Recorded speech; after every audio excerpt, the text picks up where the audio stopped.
kenapa mereka bisa not make money from it? Nah, Yes. ternyata produk palsu kita di Indonesia dan di seluruh dunia, bahkan ini riset yang kita melakukan global research, bahwa the fake products are so real, Oke. so to say, segitu produk palsunya segitu asli bahwa kita sendiri akan bingung produk asli yang mana, produk palsu yang mana. Oke. Saya tahu lah banyak stigma terhadap produk-produk lokal yang orang pada bilang, oh this is not good, bla bla bla bla bla. Ya, we're here to prove it wrong. Oke, kalau menurut Mas Kes nih, ini kayak out of topic. Menurut Mas Kes, good product or good marketing? Good product. Why?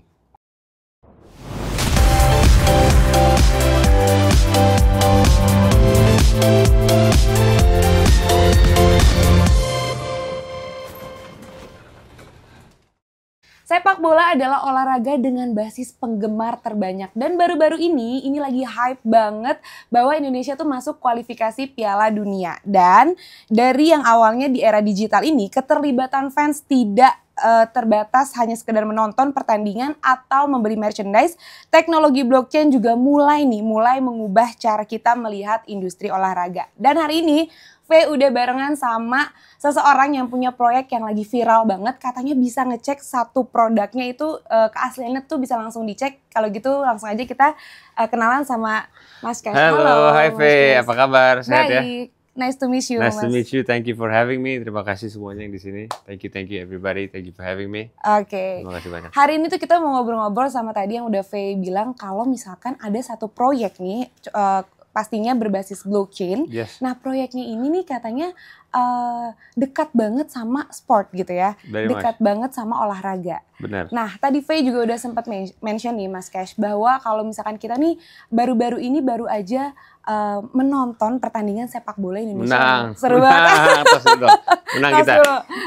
Indonesia, let's go. Betul. Kemarin sempat kalah terus menang ya. Menang kita dong, lagi bisa. menggebu-gebu banget, lagi seneng Bener. banget. Nah, sekarang pertanyaannya Mas Kes, sepak bola Indonesia kan lagi hype dengan kualifikasi Piala Dunia. Apakah industri olahraga juga udah mulai terbuka terhadap inovasi blockchain? Karena kan hari ini Mas Kes kesini Bener. datang untuk menjelaskan itu ya, gimana nih Iya. Mas Kes? Jadi pertama ya, menurut saya apakah mereka terbuka terhadap blockchain? Sangat. Mungkin sedikit background daripada DRX. Kami berdiri sejak 2022. Yes. Dan kami masuk ke dalam market ini, market sepak bola terutamanya karena kami cinta sepak bola. I love soccer, I love football, and mungkin sedikit backstory ya, kalau boleh. Jadi kita melakukan riset bahwa ke klub-klub yang kami sayangi dan cintai ini, kenapa mereka losing money. Oke. Dan kita mendapat riset bahwa income terbesar mereka, top 3, adalah merchandising. Oke. Jadi kita sedikit bingung dan klub juga sedikit bingung kenapa kenapa itu klub bisa losing money kalau satu stadion full yang isinya 50.000 orang, 25.000 orang pakai jersey, which is a lot of people, kenapa mereka bisa not make money from it? Yes. Nah, ternyata produk palsu kita di Indonesia dan di seluruh dunia, bahkan ini riset yang kita melakukan global research, bahwa the fake products are so real, Oke. so to say, segitu produk palsunya segitu asli bahwa kita sendiri akan bingung produk asli yang mana, produk palsu yang mana. Oke. So itu salah satu masalah yang kita research ya, that's been going on for so long. Dikarenakan itu kita dedicated our time, effort, energy, ya kan, saya benar-benar fokus dan melakukan research tahunan untuk gimana caranya kita atasi masalah ini. Oke. Dan menurut saya blockchain adalah salah satu solusi untuk semua masalah yang ada Yes. di dunia inilah. At least in the base level, blockchain is one of the solutions, at least to financial problems. Yes. And financial freedom and financial transparency. So di sana kita mendapatkan solusi where DRX ini hadir untuk membereskan masalah itu, which is semua produk DRX itu adalah NFC chip. There is an NFC chip di dalam produk kita, which is either stitched, enabled, manufactured di dalam semua produk kita. Oke. Dan NFC itu bisa authenticate bahwa produk ini asli apa palsu. Wow. So itu adalah terobosan pertama, di mana we are very happy to say ya, bahwa produk DRX nggak bisa dipalsuin. Oke. Right, semua produk is authentic, semua produk ini akan membawa produk tersebut dan user tersebut ke dalam kita punya ecosystem namanya DRX Sportnet. It's a mobile app that's there on the Play Store dan App Store. Di sana mereka bisa claim produk mereka yang mereka sudah purchase dan bisa memasuk ke dalam ekosistem kita.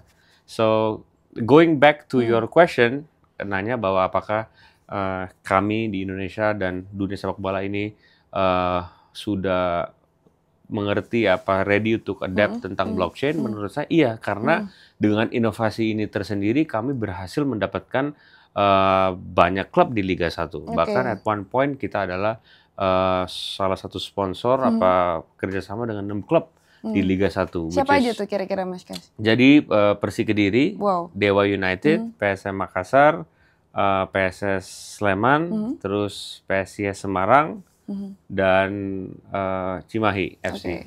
Gitu. Berarti DRX ini bekerja samanya dengan para klub itu adalah tentang merchandise-nya gitu ya? Merchandising-nya, NFC teknologinya yang terintegrasi dengan blockchain teknologi. Oke, boleh dijelasin nggak sih Mas Cas, kira-kira blockchain-nya ini digunakannya tuh di mana?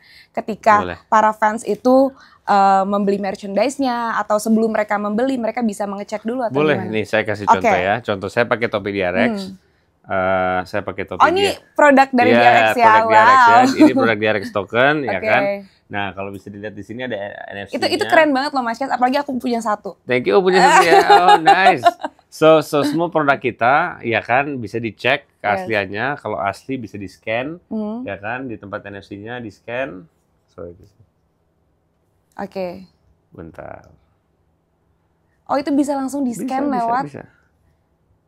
Nah, di sini bisa di zoom, kelihatan? Kelihatan ya, teman-teman.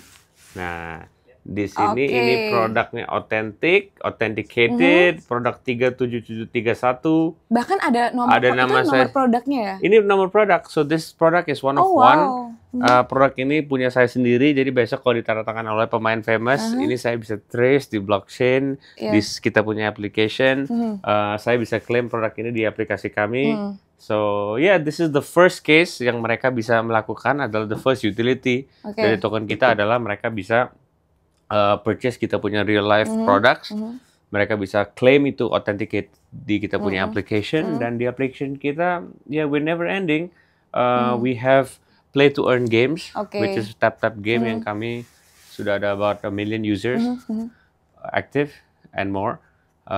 Kita salah satu brand pertama yang melakukan penalty games dengan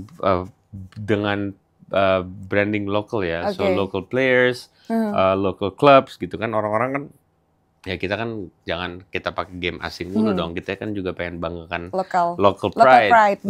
So it's our own game, our own creation, tim kita semua in the house, ini produk NKRI. Di sini kita membuktikan bahwa sebenarnya produk kita juga bisa go global. Dan saya tahu lah banyak stigma terhadap produk lokal yang orang pada bilang, oh this is not good, bla bla bla bla. Yeah, we're here to prove it wrong. Menurut saya kita di sini untuk membuktikan. Selama ini kita sudah membuktikan juga kerjasama kita dengan beberapa klub dan juga stakeholders lain-lainnya. Dan we're here to make a difference lah, hopefully. Oke, interesting.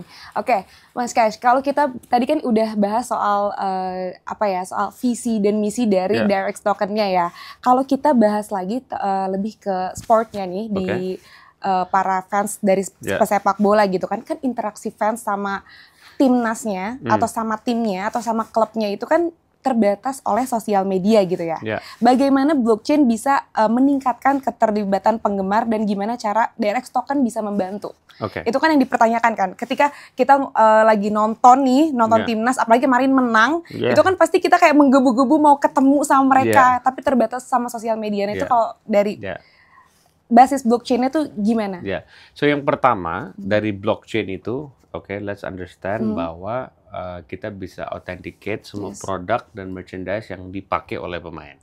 Contoh, Ricky kemarin, Ricky Kambuaya salah satu pemain dan yang sedang viral sekarang bahwa Ricky karena ini dia kemarin di kiri ya. Di kiri dan dia juga keren banget ya menurut saya dia mainnya. So shout out to Ricky.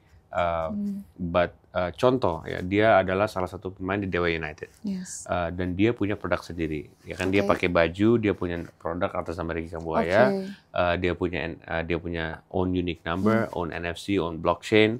Dan di sana para fans dia itu kalau contoh dia mengasihkan baju, dia distribute his barang, itu ke trace di blockchainnya. Misalnya we have soon released in our app transfer program.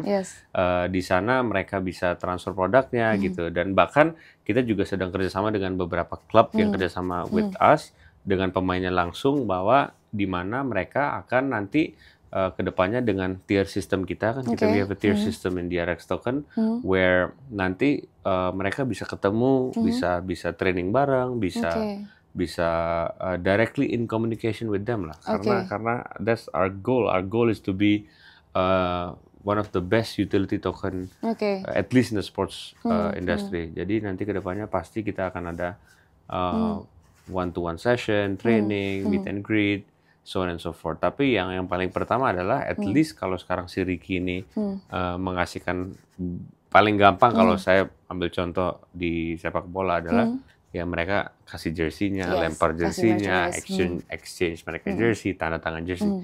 At least itu di authenticate. It's real, right? 100% real. Dan bisa dicek langsung gitu ya? Bisa dicek langsung, bisa dicek. Misalnya contoh kayak sekarang, you guys know topisnya nomor berapa. Ya kayak gitu kan besok.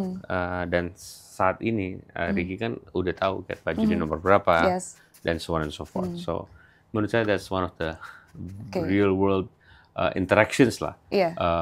Dengan kita punya aplikasi, industri dan aplikasi. Berarti mereka tuh engage-nya lewat blockchain tuh dari tadi ya, dari kayak mereka kasih merchandise-nya, terus bisa terhubung lewat blockchain aplikasinya kayak gitu ya. So everything at the end of the day is gonna get integrated to the Exportnet, di mana kita ada visi misi untuk membangun super app dan super utility app. So inovasi kita ini benar-benar purely for fans. Dan for users to have the best experience in terms of utility, and also at the end of the day the blockchain goes to our app. Mas Kes, kalau triggernya tadi kan Mas Kes udah sebutin juga ya, bahwa keresahannya itu datang dari ketika ada produk yang asli dan yang palsu itu nggak bisa terlihat dengan kasat mata gitu ya, tapi dengan tadi aplikasi tadi bisa langsung ke-detect gitu ya. Nah, kalau pertanyaanku, ada nggak sih contoh dari proyek blockchain nih yang seperti ini, yang sukses di olahraga secara global gitu? Kalau dari Mas Kes sendiri. Sukses sih nggak ada ya. Ya menurut saya pribadi, dan menurut market, dan menurut ChatGPT yang kita lakukan, tidak ada lawannya. So DRX is one of one. At the scale yang kita melakukan ini, di mana kita sedang membangun super app ini, di luar dari token, juga akan ada payment gateway, e-money, dan lain-lain. So di skala yang kita melakukan ini, maupun itu gaming yang kita bikin dalam application ini, saya bisa declare di dunia ini kita one of one. So there is no competition like us, and kita selalu akan bekerja keras bahwa kita selalu satu step di atas daripada competition kita. Berarti peluangnya menurut Mas Kes besar banget ya di Indonesia? Sangat. Kita populasi 200 juta lebih orang. Dan olahraga ini di Indonesia tersendiri adalah 30 sampai 50 juta, 30 to 50 billion dollar industry in Indonesia. In the world 700 billion dollars. Itu berapa aja saya nggak bisa hitung. So we have a good market. Menurut saya fans kita sangat loyal. Riset menyatakan bahwa Indonesia adalah one of the most loyal fan followings terhadap apapun itu, opini mereka, dan juga kesayangan mereka. Jadi kalau ada orang di sini yang loyal dengan satu klub favorit mereka, ya mereka akan loyal terus. So we have a very good loyal fan following, which is good. Kalau menurut Mas Kes nih, ini kayak out of topic. Menurut Mas Kes, good product or good marketing? Good product. Why? I say this many times, because hari ini kalau saya ada good product, saya jadi automatic marketing. Karena hari ini kalau people look at my product and they say, wow, this is so cool. Contoh, tadi di sini teman-teman pada lihat tentang saya punya NFC, right? Dan menurut saya semua yang saya kasih liatin selama ini yang kita jalan, everyone's amazed about it. Semua orang yang punya produk DRX ini, mereka ngebanggakan produk kita kepada teman-teman mereka. Yes. Guys, lihat nih produk kita bisa di-scan, it's authentic. Nah, itu kan adalah not good marketing, but good product. Tapi good product menjadi good marketing karena marketing, karena it becomes automated marketing, right? So because marketing anybody can do. If mereka ada budget ya mereka bisa. Cuman we want to focus on product and we want to focus on being able to make the best product. Beberapa proyek berbasis blockchain memiliki inisiatif sosial untuk mendukung atlet dan komunitas olahraga nih. Nah, menurut Mas Kesh, gimana model seperti ini bisa berjalan secara berkelanjutan? Jadi very interesting. Ada dua. Ada short term and long term visi dari kita. Right? Kita ada program namanya DRX Heroes Fund. DRX Heroes Fund ini adalah atlet program yang kami miliki, di mana we give back, right? We recruit, we give back, we see which athletes ada potensi, we give them scholarship programs. Nah, visi pendek adalah karena kebatasan infrastruktur dan lain-lain, kami akan sponsor mereka untuk keluar negeri untuk be the best potential that they can be in whatever department, apapun itu cabang olahraganya. Itu visi pendek. Right, scholarship yang kita kirim mereka fully sponsored by token holders of DRX, not by us, but the token holders. So people who hold the tokens, there's a program soon that we're going to release where the token holders, jadi para pemegang token holders ini yang membawa atlet itu untuk train. So one day kalau atlet hanya pemegang token ya berarti ya. Token holders. So ini bukan Heroes Fund dari kita, tapi daripada pemegang token. So it's basically kenapa kita bikin begini, karena kita pengen nih nanti kalau ada atlet terobosan yang keren banget masuk ke timnas dari DRX Academy or DRX sponsorship program or scholarship program, saya pengennya tuh semua pemegang dan stakeholders DRX ini merasa bahwa ini atlet kita nih. Gitu. So that's one thing that we want to do. That's a short term is kita kirim keluar. Tapi long term adalah kita pengen bikin DRX Academy, di mana kita bisa membuat akademi sendiri di sini dan bergabung dan kolaborasi dengan orang-orang luar negeri lah, dan profesional di luar negeri. Dan Heroes Fund itu berarti hanya atlet-atlet yang sudah nggak ini lagi ya, sudah nggak berkarir lagi ya? Nggak juga. Yang masih berkarir juga bisa? So it could be. So two aspects, right? Satu adalah young athletes that has potential, and then legendary athletes yang sudah membantu Indonesia berkibar dan menang, tapi tidak ada ya sekarang mungkin sedikit gara-gara time and everything mungkin nggak di appreciate or whatever. So di sana ya kita akan mungkin kasih sedikit sponsorship buat anaknya, buat family-nya, or whatever it is that we can do to help and give back. Not us, but again, the holders are doing it. Oke, Mas Kesh. Gamifikasi dan tokenisasi kan sekarang juga semakin banyak digunakan ya. Nah, kalau di industri olahraga khususnya, seberapa besar sih menurut Mas Kesh dampaknya terhadap komunitas penggemar atau fans-fans dari pesepak bola ini? Buat gamification sih gede banget sih ya. So I think for gamification, kami sendiri di sini di Indonesia bisa dicek bahwa games itu banyak banget fan followingnya, dan we have very good gamers. So kita udah ada 2 game yang kita sudah bangun. One is the tap to earn game, habis itu is the penalty game. But soon. Oh, itu beda ya, penalty game sama. Beda. Penalty game is one, tap to earn game is one. But very soon kita akan release. Mungkin di sini udah ada beberapa yang tahu pas ikut di launch, yang kita sudah declare bahwa salah satu goal dan roadmap kita adalah we're building our own wearable products. Jadi namanya DRX Wearables. Nama AI-nya belum kita sebut. Functionnya? Exactly. So namanya is secret. Kalau ada yang bisa guess mungkin bisa dapat DRX token. But functionnya adalah kita connect wearable ini kepada kita punya Sportnet, di mana AI tersebut ini akan bantu kita sebagai nutritionist, sebagai wellness coach, sebagai personal trainer and mental health. Oke. So we have our own AI Oke. later yang akan terintegrasi dalam kita punya DRX Sportnet Oke. that will track us and that will guide us because as you know AI is the future, Oke. right? And then later that we're gonna announce is diet to earn. Oke. Forget play to earn, gym to earn, olahraga to earn, run to earn, gitu. Mungkin orang yang sekarang besok yang hidupnya sedikit kurang sehat, mungkin kita akan merilis program bahwa oke, hari ini olahraga dapat token, Oke. besok diet dapat token, dan lain-lain. So yeah, our plans and goals Itu bisa are endless. diet plan, diet program juga? Bisa, Oh, all by wow. artificial intelligence AI. So kita gonna hopefully it's in our roadmap. Kita sedang bicara dengan top 10 AI companies in the world to help us guide us to build Oke. our own AI. Oke, tapi sebenarnya produk itu kayak 2.0-nya smartwatch kah? Even better, Even better. even better because smartwatch, yes, itu adalah one thing. Tapi there is no smartwatch yang catered to you specific. Healthy. Right? Bukan healthy-nya. Catered to understand your behavior. Oke. Kalau AI ini dia mengerti. Hari ini kita, today we get up at this time, this is our behavior. Kita hari ini bilang kita mau exercise tapi kita nggak jadi. Oke. Now, 1 week later, if you check, they are understanding and monitoring our behavior. Just like ChatGPT. Today, if you Oke. ask ChatGPT, you can check.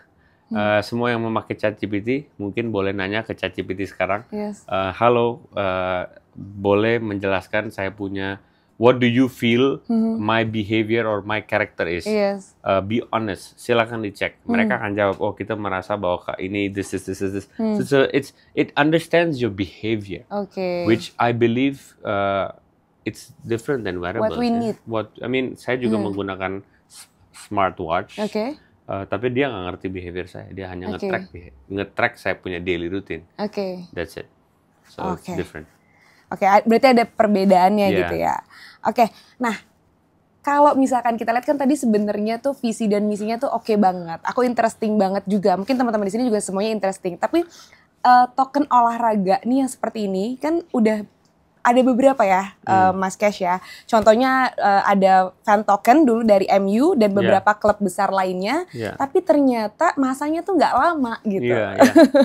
Dan jadi pertanyaanku, apakah token olahraga hanya tren sesaat atau benar-benar punya fundamental dan masa depan yang kuat? Menurut saya ya, itu kembali lagi kepada ekosistem dan kepada business model Oke. daripada token tersebut. Oke. Kenapa contoh nama besar yang tadi Fe bawa adalah Manchester United. Yes. So it's a fan token. Yes. Tapi what's the utility? It's what I want to ask. Oke. Dan ini juga menurut saya sebagai it's a challenge for me to the viewers and everybody out there is that do your own research gitu. Maksudnya cek kreditabilitas kita, utility kita, visi misi kita ke depan. Because banyak orang bilang ini cuma fan, momentum, bla bla bla. Yes. But hanya waktu yang akan time is gonna tell itself, right? Okay. Bahwa we're in it for the long term. Bahkan by the government juga kita dapat apresiasi bahwa salah satu real world utility case bahwa sebenarnya ini produk ada utility asli nih, bukan cuman ngefans, karena sebenarnya everybody knows lah to make a token is not difficult. It's quite easy. Yes. Licensing sekarang ya kita sudah dapat licensing clean and clear dari government, semua stakeholder government kita. Oke. So that's okay. Cuman menurut saya untuk nge-build ecosystem, nge-build DRX Sportnet, di dalam DRX Sportnet membangun gaming, membangun statistics, melakukan mencarikan solusi terhadap masalah terbesar dalam gaming industry, sports industry, sports gaming industry, which is the fake products, dan melakukan terobosan-terobosan baru ini adalah integritas kita terhadap token ini gitu. Jadi ya menurut saya ini bukan cuman fase. This is not a fan token and it's not a phase. We're in it for the long term. And we're in it to be the biggest and be the greatest that we can be. Oke. Oke, berarti kalau Fund Token itu kan sering mengalami kenaikan saat harga tuh ada hype besar gitu ya. Berarti ini berbeda dengan itu gitu ya. Beda-beda ya. Jadi kayak indikasi bahwa token ini hanya bersifat spekulatif tuh enggak ya? Menurut saya nggak mau ngomong any financial advice. But menurut saya semua orang dan semua para viewers dan semua di sini, please do your own research. Saya berbeda dengan orang-orang lain yang memiliki token di luar negeri ya, bahwa mereka nge-endorse produk mereka. Saya malah salah satu orang berbeda yang selalu menyatakan bahwa don't put your eggs in one basket. Jadi jangan melakukan investasi semuanya terhadap satu produk. Melakukan riset yang sangat dalam, melakukan discussion dengan ini contoh itu discusskan ada PME dan lain-lain, involve dalam beberapa acara kita, community tersebut gitu. Kita salah satu token juga yang memang banyak bikin acara offline. So kita setiap 2 bulan itu bikin acara offline where people can come, meet me, meet our team, ask us questions. So maksud saya be part of that community dan menganalisa sendirilah bahwa menurut kalian ini produk worth it of my money, worth it of our investment, worth it to be the future of crypto assets. Please make your own decision. Gitu. I don't want to be part of that decision making. But what I can do is I can invite you all to come to our offline events. Please, I can ask anybody to WhatsApp. No, I don't want to share my WhatsApp. But you can follow me on Instagram and you can DM me. I try to reply as much as I can. And yeah, people can ask. As much as I can, I will reply. But yeah, so we're here. Hopefully we can answer all the questions.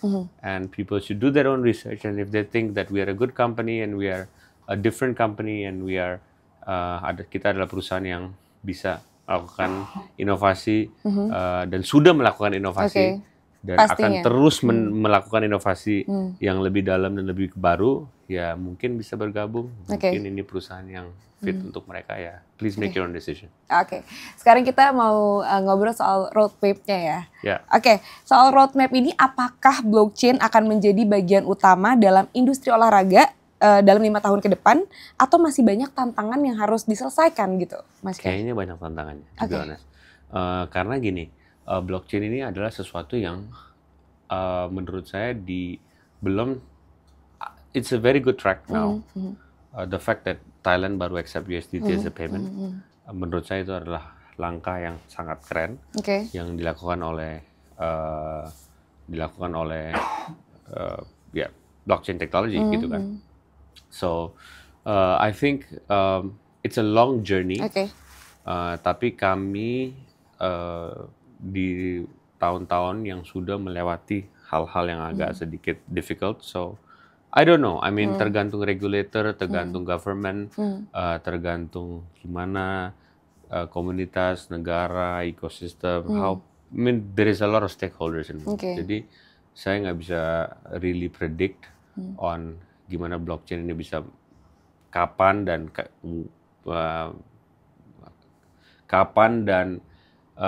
gimana impact mereka bisa lakukan. Tapi menurut saya dengan berita-berita baru kayak Trump melakukan Bitcoin sebagai reserves dan lain-lain, ya itu adalah hal positif lah. Tapi kapan dan why dan when, ya itu government, stakeholders, negara yang bisa tentuin. Aku sekarang mau tanya dari POV trader mungkin ya, Mas Kes ya. Mungkin kalau dari kita tadi kita udah sama-sama paham dan bisa firm gitu semuanya. Tapi kalau trader kan pasti kan banyak yang masih skeptis atau banyak yang kritis juga gitu ya. Sebenarnya di dalam investasi ini, di token ini, itu apa aja sih resikonya gitu, Mas Kes?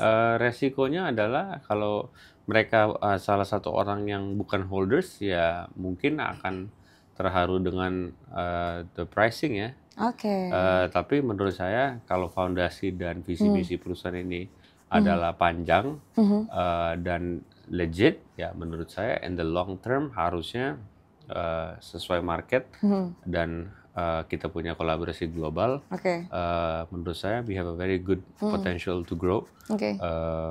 Menurut saya kita sekarang trading di average price of 150 to 170 rupiah per token.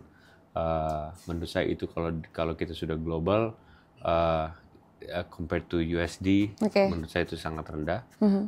So yeah, we buat traders, menurut saya ya, I mean if you're in it for the long term, if you're holders, menurut saya there's a good scope.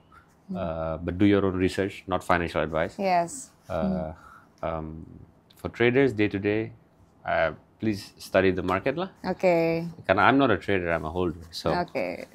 Berarti resikonya kalau misalkan mereka nggak sabar gitu ya, kalau nggak mau jadi holders. Nah, Mas Kes, ini kita udah mau mendekati akhir nih ya, gitu. Tadi kan udah ada 6 klub ya yang bekerja sama dengan DRX ini. Kira-kira akan ada lagi nggak klub mungkin di Liga 1, Liga 2, Liga 3 atau mungkin timnasnya sendiri? Gimana Mas Kes? Menurut saya, shout out to S-Pro ya, they're doing a very good job. So saya sangat apresiasi S-Pro dengan skala yang mereka melakukan, kualitas jersey mereka. So timnas for now kita enggak, ya kan. Untuk klub lokal menurut saya untuk mendapat 6 klub sekaligus dalam satu season adalah terobosan yang sangat keren dan pertama juga. So to be very honest, saya ada rencana untuk go global. So kami sedang bicara dengan beberapa klub di US. Karena market US semenjak Messi pindah ke Inter Miami, market is very good. So kita sedang bicara dengan beberapa klub di Amerika dan juga we're speaking to a couple clubs in UK. Apakah Liga Champion? I don't know. Let's see. Belum ya. Surprise. Belum bisa di-spill gitu ya. Nggak bisa di-spill. Kalau semua udah ditanda tangan dan udah agree, then we can sekali lagi datang ke Indodax Podcast yang terbaik. Dan saya akan spill sebelum orang tahu, mungkin saya akan spill di sini next time. Great. Last question. Mungkin ada teman-teman di sini yang juga tertarik mau invest atau mau mulai trading. Mungkin ada closing statement dari Mas Kes sendiri, silakan.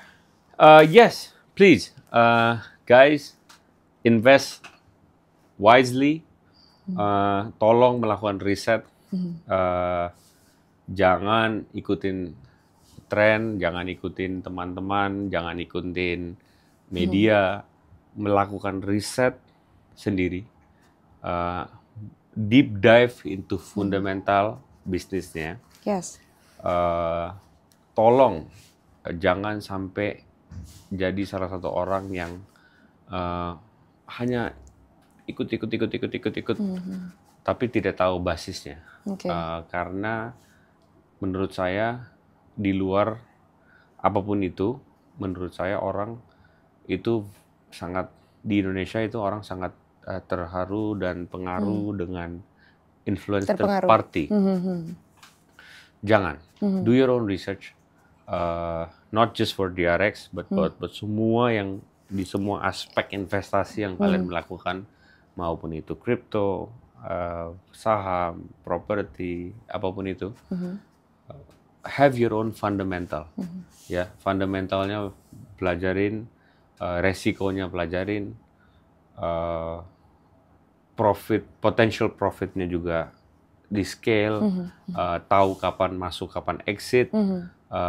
Melakukan goal tersendiri, contoh saya masuk di segini dan saya sudah melakukan gains 20, 30, 40, 50, 100, berapa puluh ribu %, saya akan keluar, harus disiplin terhadap itu sendiri. So that's my message, be wise, dan do your own research, because at the end of the day, it's your money. It's your hard-earned money, and you want to invest it wisely and smartly. So be smart. Don't listen to the world, but go back to fundamentals and believe in your instinct and believe in yourself. Intinya kalau misalkan mau ke instrumen ini pastinya harus punya fundamental yang kuat, terus juga menguasai technical juga. Pokoknya jangan asal masuk, jangan FOMO gitu jangan FOMO. Dan yang paling penting jangan tamak juga. Yes, agreed.